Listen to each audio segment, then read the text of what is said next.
ma ni. Sadaka kuma yarinya. Haba yarinya mai kyan dile kamar ki ta ce ina neman sadaka. Ai amma dai ka ji kunya an yi tsohon banza a nan gurin. Haba yan mata. In ganki ina so kuma sannan ki ce mun tsohon banza. Gaskiya girma ya faɗi kaji. Ya shanye ruwan ƴan tsaro. Kamata ya ka koma gida. Ka rungumi Kur'ani. Ka yi ta istighfari saboda kana gab da mutuwa ba ka fito kana neman mata a kan hanya. Ya gaya miki na kusa mutuwa a irin mu karko gare mu. Ba mutuwa da wuri. Gaskiya an ji kunya. An yi tsohon banza a gurin nan.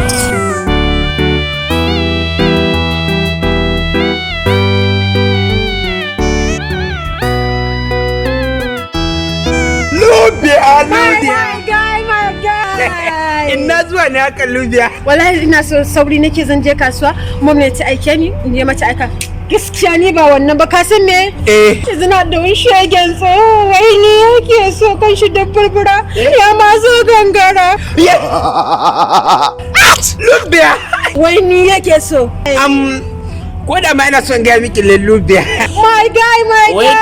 Wai dad ne ya kawo mana visa guda biyu yake cewa wai da America da London wai wane muke so daga ciki ne.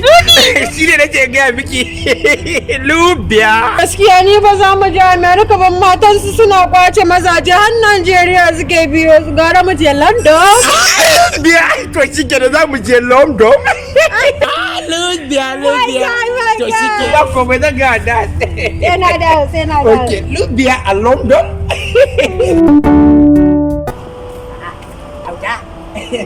Baba ina wuni.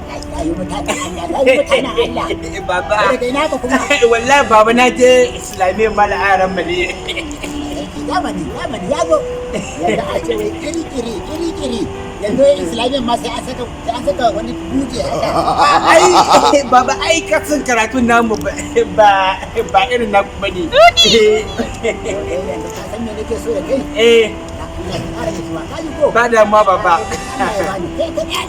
Ba da ma baba. Ba komai baba. Ba komai. Lubiya. Wai ina ka samu wannan tsohon banza tsohon kana. Lubiya minti ɗaya. Shi ne fa tsohon al'azeta da nake gaya maka nan fa. Minti ɗaya Lubiya. Wannan tsohon kwankwan ɗin. Lubiya minti ɗaya. Ina shi. Minti baba. Au. Dama babanka ne? Lubiya. Shi ne kake mun ƙarya? Ashe wannan tsohon ɗan iskan ubanka ne? Minti ɗaya Lubiya. Ka Lubiya. ƙara yi mun magana ko a hanyar ka ƙara cire ni. Wallahi dai